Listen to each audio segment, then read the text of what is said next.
محترم سامعین گرامی، اللہ تبارک و تعالیٰ نے قرآن مجید میں جن انبیاء کرام کا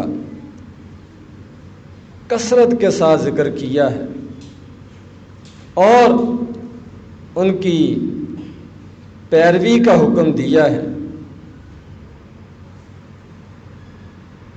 ان میں سے ایک ابراہیم علیہ السلام ہے۔ ان کے واقعات بچپن سے لے کر جوانی تک، جوانی سے لے کر بڑھاپے تک ان کی زندگی مختلف واقعات سے بھرپور ہے، قربانیوں سے بھری ہوئی ہے، اور ان کے بیان کرنے کا مقصد بھی یہی ہے کہ ہم بھی اپنے اندر اس طرح کی خوبیاں، کمالات، اوصاف پیدا کرنے کی کوشش کریں، ان لوگوں کے نقش قدم پر چلیں تاکہ جو انعامات ان کو حاصل ہوئے ہمیں بھی وہ مل سکیں۔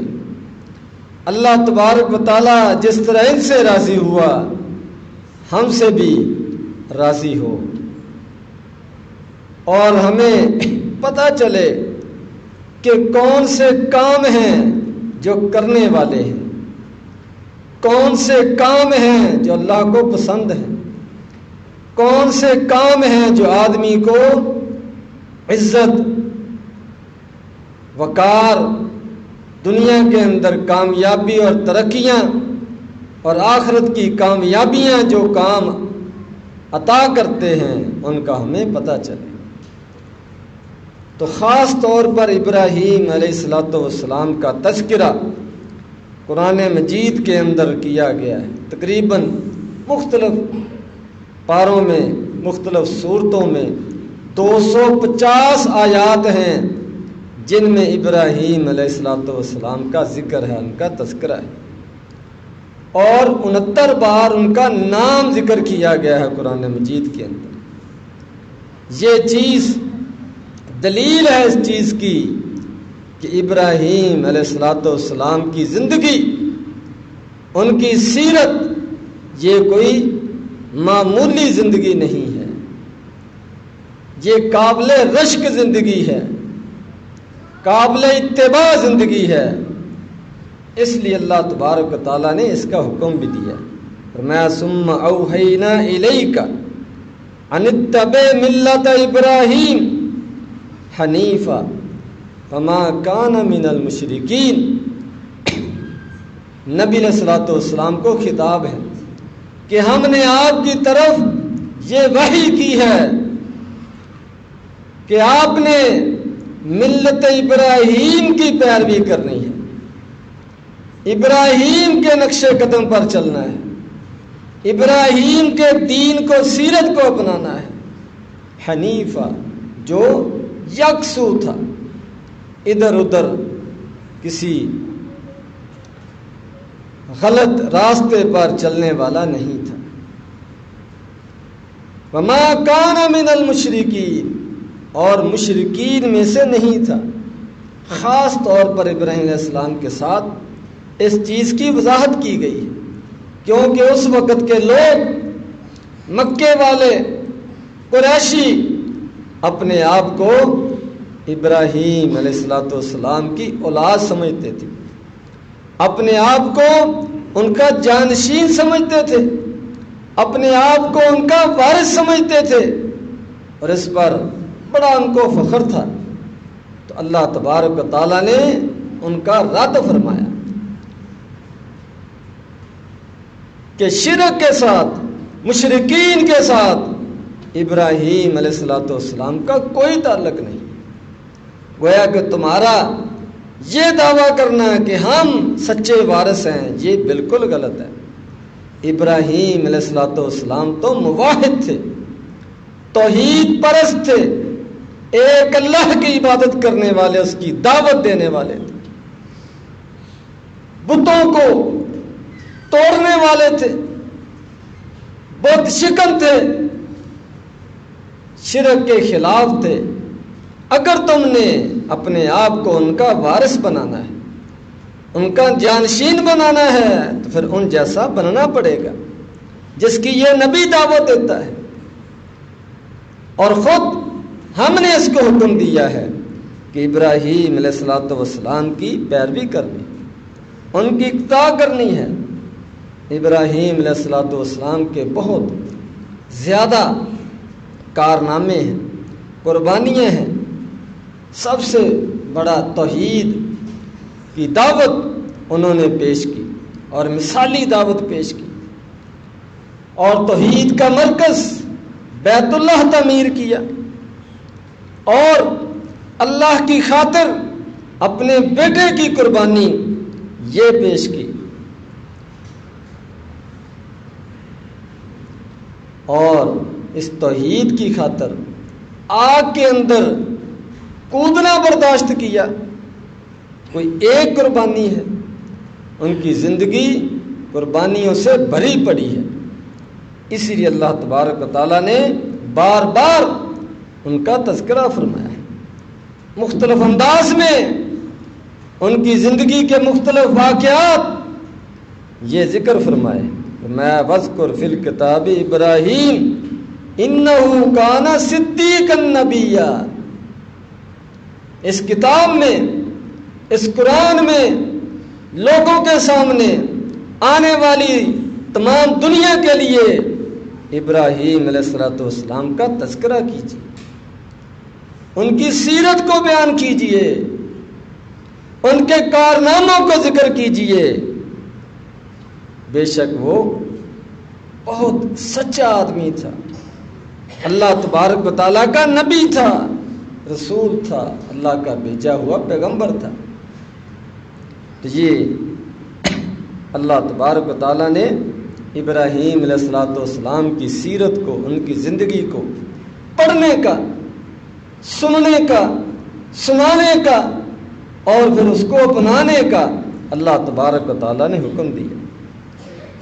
فرمایا فاتبعوا ملت ابراہیم حنیفا وما کان من المشرکین۔ سب مسلمانوں کو حکم ہے کہ ملت ابراہیم، دین ابراہیم، اس کی پیروی کرو، اس کے پیچھے چلو، جو ابراہیم یکسو تھا اور مشرکین میں سے نہیں تھا۔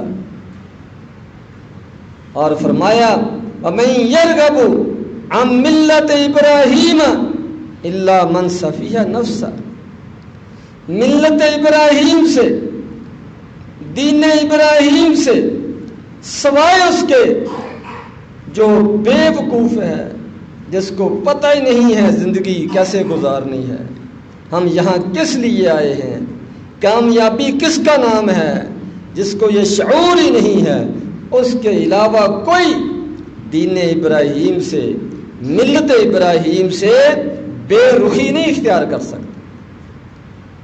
جو صحیح مومن ہے، اپنی زندگی کے مقصد کو سمجھتا ہے، اپنے رب پر اس کا صحیح ایمان ہے، اپنی آخرت کی اس کو فکر ہے، تو وہ دین ابراہیم کو اپنائے گا، ملت ابراہیم پر چلے گا، سمجھداری اور دانائی سے کام لے گا، اور توحید کو اپنائے گا، شرک کے راستے کی طرف نہیں چلے گا۔ یہ بے وقوفی ہے، کام عقلی ہے، اور اپنی دنیا اور آخرت کو خراب کرنے والی بات ہے۔ تو اللہ تبارک و تعالیٰ نے قرآن مجید کے اندر ابراہیم علیہ الصلوۃ والسلام کے شروع سے لے کر آخر تک مختلف زندگی کے جو مراحل ہوتے ہیں وہ اختصار کے ساتھ ذکر کی۔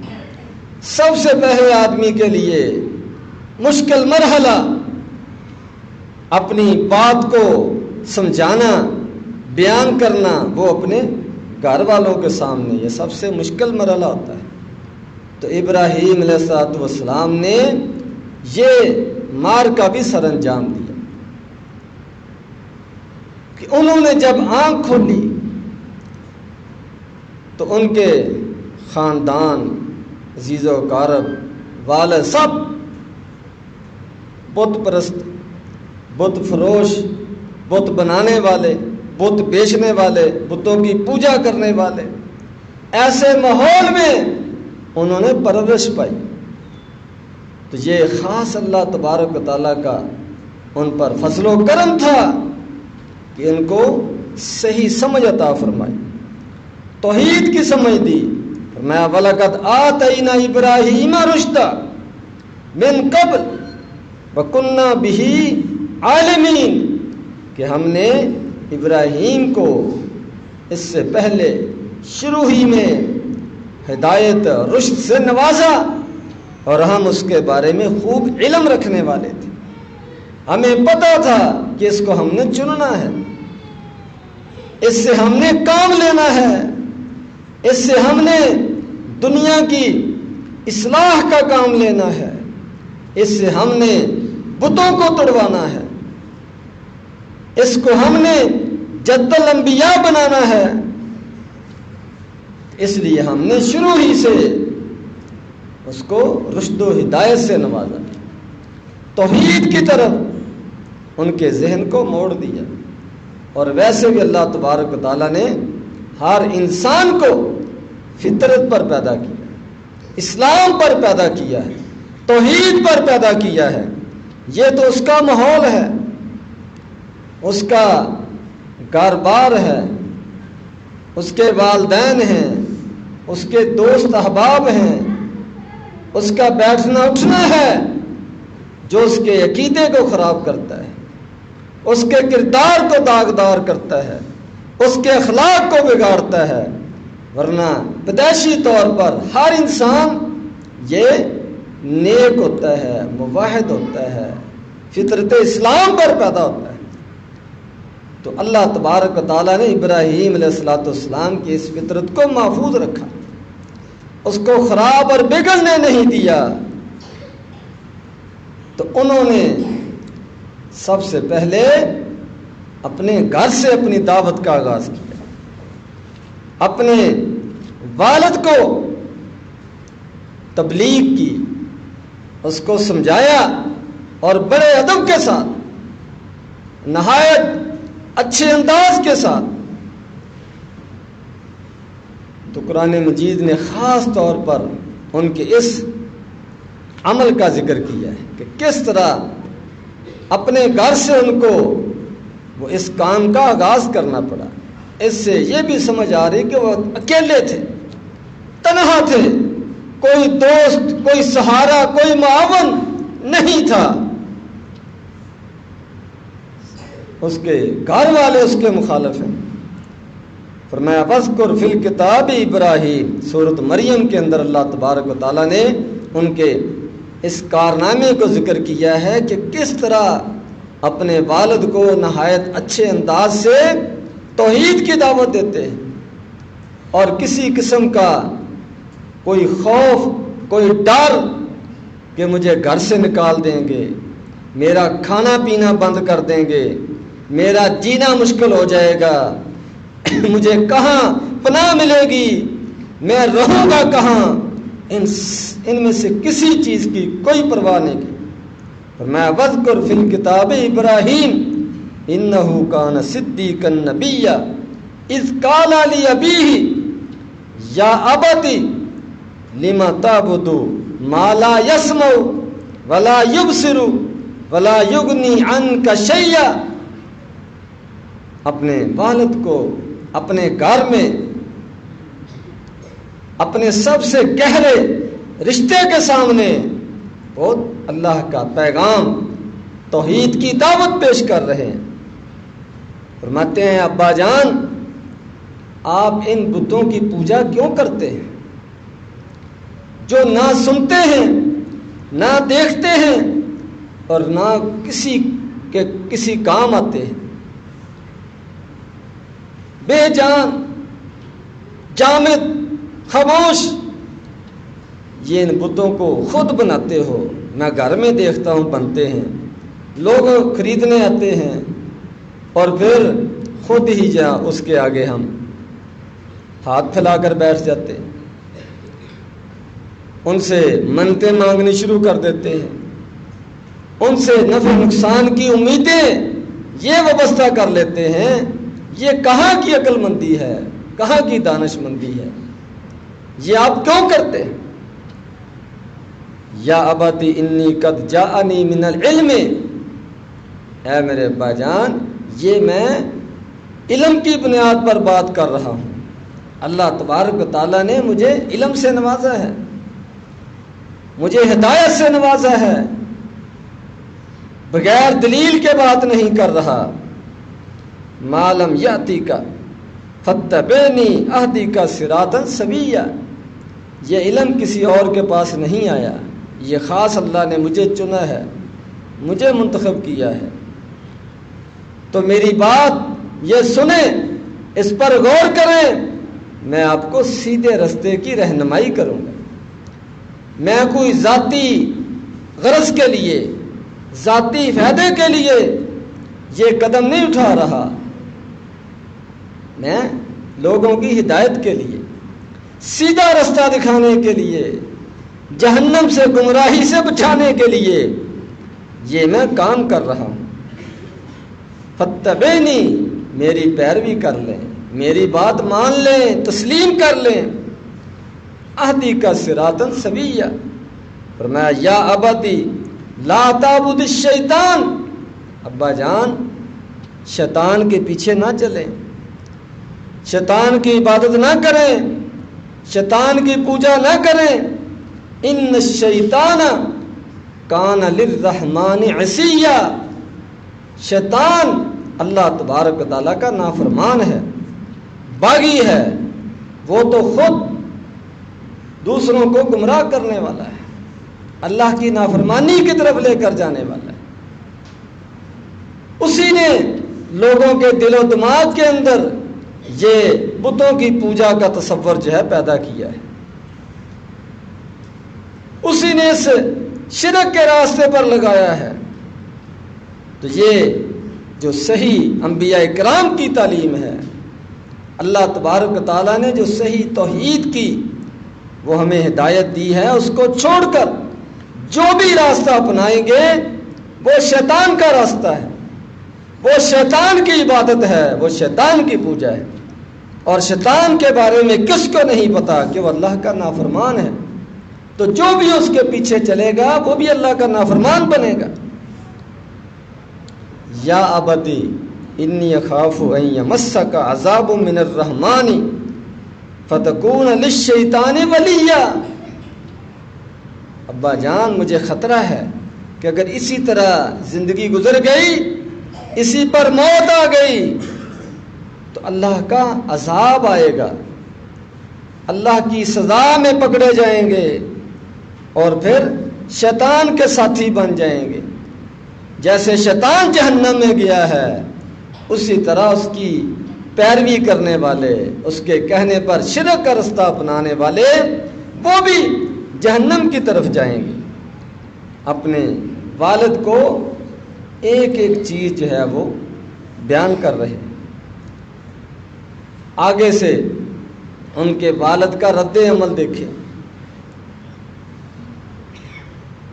نہایت ناراضگی اور سختی کے ساتھ ان سے پیش آئے۔ جتنے مرضی آدمی نرم انداز میں دلائل سے بھرپور حکمت دانائی کے ساتھ آدمی دعوت دے، توحید پیش کرے، مشرک کو وہ برداشت نہیں ہوتی، ہضم نہیں ہوتی، اس کے پاس جواب دینے کے لیے کوئی دلیل نہ ہو تو پھر وہ دھمکیوں پر اتر آتا ہے، لڑائی جھگڑے پر آ جاتا ہے، مرنے مارنے پر آ جاتا ہے۔ جب دلیل سے اس کو جواب نہیں آتا تو پھر دوسرا راستہ اختیار کرتا ہے۔ تو ان کے والد نے بھی یہی راستہ اختیار کیا، کوئی نرمی، کوئی شفقت، اس کا کوئی لحاظ نہیں کیا کہ یہ میرا بیٹا ہے، چلو اس کی بات نہ مانوں، کم از کم اس کو گھر سے تو نہ نکالو۔ لیکن انہوں نے کہا اراغب انت عن آلہتی یا ابراہیم لئن لم تنتہی لارجمنک واہجرنی ملیا، کیا تم میرے رستے کو چھوڑ کر، میرے معبودوں کو چھوڑ کر کسی اور طرف جا رہے ہو، کوئی اور مذہب بنا لیا ہے، کوئی اور عقیدہ اختیار کر لیا ہے؟ یہ تو مجھے برداشت نہیں ہے، یہ مجھے قبول نہیں ہے۔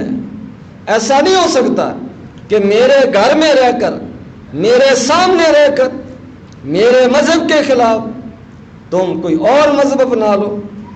اگر تم باز نہ آئے، اس مذہب کو نہ چھوڑا اور اس کو آگے بیان کرنے سے نہ رکے، تو میں تمہیں رجم کر دوں گا، اندازہ لگا، جان سے مار دوں گا، پتھروں کے ساتھ تیری جان ختم کر دوں گا۔ اور فرمایا کہ یہاں سے نکل جاؤ، اگر تم بچنا چاہتے ہو، جان عزیز ہے تو میرے سامنے نہ آنا۔ یہ ہے ان کے والد کا جواب، یہ ہے سیرت ابراہیم، یہ ہے ابراہیم علیہ السلام کا کارنامہ کہ جوانی کی عمر ہے، کوئی ساتھی نہیں، اپنے گھر کے اندر اپنے والد کو وہ اللہ تبارک و تعالیٰ کا توحید کا پیغام سنا رہے، اور پھر والد ان کو گھر سے نکال دیتے ہیں، وہ گھر سے نکل جاتے ہیں، لیکن اس کے بعد اپنے مشن کو چھوڑتے نہیں ہیں، ڈرتے اور گھبراتے نہیں ہیں، پریشان نہیں ہوتے کہ اب رہنے کے لیے گھر بھی نہیں رہا تو میں اپنے آپ کو کیوں خطرے میں ڈالوں، اپنی زندگی کو کیوں مصیبتوں کے اندر ڈالوں، اس چیز کی پرواہ نہیں کرتے۔ اس کے بعد اگلا مرحلہ، اگلا مشن